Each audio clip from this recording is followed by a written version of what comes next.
দর্শক আসসালামু আলাইকুম। আছি আমি কারোরহাট। অত্যন্ত আকর্ষণীয় একটি বলদ গরু দেখছি। আর এই বলদ গরুর যিনি মালিক ইনি আমাদের খুব কাছের লোক এবং দিনাজপুর জেলার বিরল উপজেলার নলদিঘি গ্রামের বিশিষ্ট ব্যবসায়ী এবং বলদেরই ব্যবসা করেন।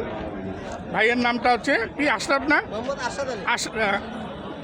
আরশাদ আলী। এই যে আমি একটু ভুলে গিয়েছিলাম দর্শক, আশরাফ বলছিলাম, আরশাদ আলী। আরশাদ ভাইয়ের এই বলদটি দেখুন কত চমৎকার বলদ। এখন কোথা হচ্ছে এই বলদটি যারা সংগ্রহ করতে চান আমি নাম্বার দিয়ে দিব এবং এই ডিটেলসটা আমি আরশাদ ভাইয়ের কাছ থেকে শুনি। আরশাদ ভাই, এটা কয় দাঁতের গরু? এটা 8 দাঁত হয়ে গেছে। 8 দাঁত হয়েছে, বয়স পুড়ে গেছে না? আচ্ছা, তো ওয়েট কেমন আছে বলেন এখন? এটা এখন ভাই 7.5 থেকে 8 মণ আছে। 7.5 থেকে 8 মণ কি পাবে এটা শিওর? হ্যাঁ, এটা 7.5 মণ মাংস পাবে। কষার ওজন পাবে 7.5 মণ। কষার ওজন যখন অনুষ্ঠান করবে কৃষক মানুষ তারা 8 মণ পাবে। কৃষক মানুষ হলে 8 মণ পাবে। অত্যন্ত সুন্দর তো দেখতে, সাদা ধবধবা, অনেক সুন্দর ভাই। এটা আর বলেন না, কুরবানিতে আটক হয়ে গেছে। কুরবানিতে আটক হয়েছে? কুরবানি থেকে আটক হয়ে আছে, বাজারে তুলে নাই, বাসাতেই ছিল। আচ্ছা বলেন, এখন এটার দাম কত রাখছেন যেন কাস্টমার নিতে পারে? 260 চাচ্ছেন? হ্যাঁ,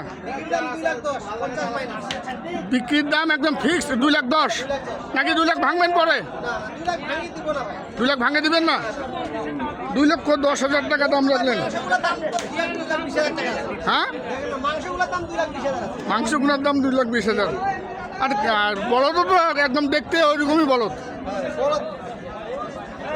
দর্শক দেখলেন 2,10,000 টাকা দাম রাখলেন আসাদ ভাই। আমি আসাদ ভাইয়ের নাম্বার দিয়ে দিব, আপনারা এই বলদটি যদি সংগ্রহ করতে চান আসাদ ভাইয়ের কাছ থেকে সংগ্রহ করতে পারবেন। আসাদ ভাই, কেউ যদি টাকা লাগায় দেয় আপনি কি মাল পৌঁছে দিতে পারবেন? পৌঁছে দিতে পারবেন না? পৌঁছে দিবেন, পৌঁছানোর দায়িত্ব আপনার। গাড়ি ভাড়া দিবে, সব কিছু দিবে? তাহলে ফিক্স দাম থাকলো 2,10,000 নাকি একটু হালকা দামাদামি সুযোগ রাখছেন? আচ্ছা, যদি ওনার পছন্দ হয় দামাদামির সুযোগ আছে, সমস্যা নেই, একটু সুযোগ রাখছেন। আচ্ছা, আপনার যোগাযোগ নাম্বারটা বলে দেন। 0172 544 919। আসাদ ভাই, দিনাজপুর জেলার নলদিঘি গ্রাম, বিরল উপজেলা।